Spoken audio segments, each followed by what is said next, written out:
2026 নির্বাচনে তৃণমূল কংগ্রেসের প্রার্থী সায়ন্তিকা ব্যানার্জির সমর্থনে প্রচারে অভিনেতা দেব।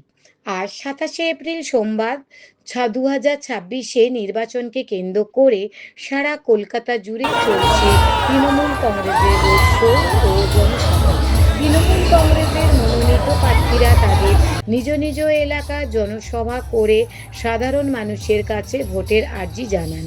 26 এপ্রিল 113 নম্বর বরানগর বিধানসভা কেন্দ্রের প্রার্থী সায়ন্তিকা ব্যানার্জির সমর্থনে দেব অর্থাৎ দীপক অধিকারী প্রচারে আসেন।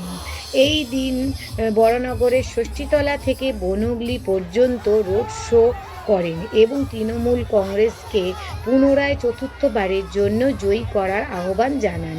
তাহারা বলেন, উন্নয়নের কাণ্ডারি, পাশে থাকার কাণ্ডারি, সবার প্রিয় দিদি মাননীয় মুখ্যমন্ত্রী মমতা বন্দ্যোপাধ্যায়কে জোড়া ফুলে ভোট দিয়ে পুনরায় নির্বাচিত করুন।